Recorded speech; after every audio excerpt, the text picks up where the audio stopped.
Okay, so my guest today is Daniel Wright, and he's the creator of a language called Lesuhorve. Lesuhorve. Lesuhorve. Yes, it means knowledgeable tongue. Which means knowledgeable tongue. And why don't you tell us a little bit about Lesuhorve? Well, I created a language. I just take up language as in French in high school, and it was hard for me to learn French because of the endings, and so I decided after high school I decided to create a language of my own. At first it was just basic words or phrases that I would make up or use, but it wasn't a full conversational language. At first I started studying other languages, mainly Latin, and then I progressed into other languages till I got fascinated with all languages, aspects of languages. And then day by day, not really recognizing what I was doing, realizing what I was doing, I'll just elaborate on words and just keep working on the vocabulary until I got to a point where I feel comfortable that I could express my ideals in this new language. And how did you come up with the name Lesuhorve? Well, the original name of the language wasn't Lesuhorve. It was originally the master language. That's why I named it. That was my first name for the language. But as I started working with the language further and further and more, I decided I wanted to give a name that was catching. When I first started teaching language 2 years ago, I had it as self-educated, self-taught tongue. But I decided to elaborate even more, and I changed the name to hopefully, I believe, will be the final nomenclature of the name, which would be Lesuhorve, which means knowledgeable tongue. And how did you first get involved in creating the language? Well, like I said, I started learning this language in school, which was French, and then after graduating high school, I went to church, and what happened was, in church they was talking about speaking in tongues, so from that point on, I decided, what was makeup of language? What does it really mean? Was language something that was man-made, or was it natural?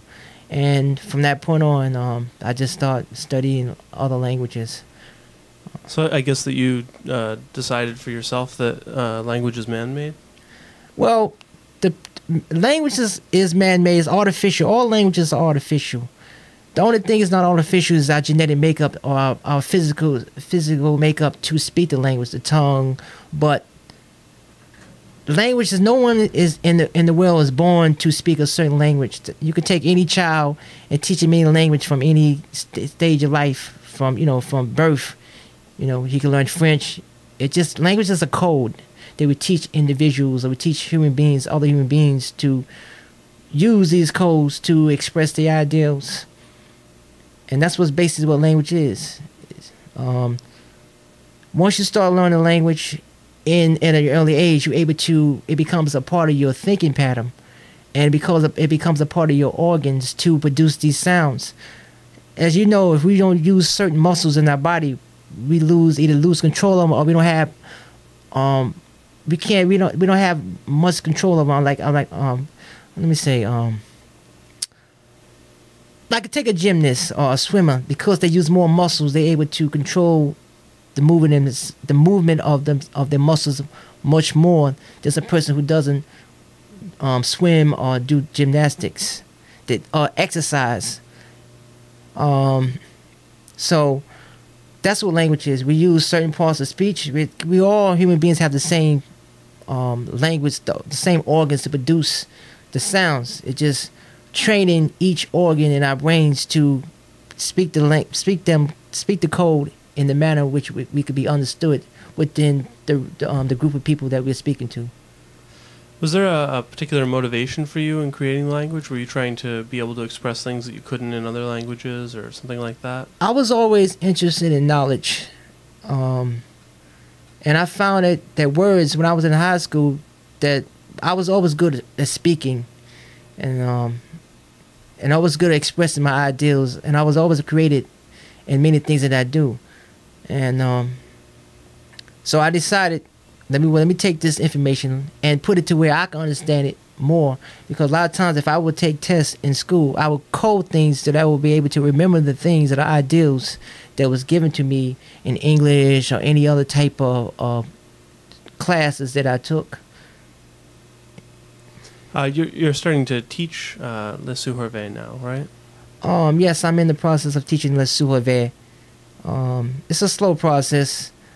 The main thing about the teaching is you have to know with languages is the vocabulary.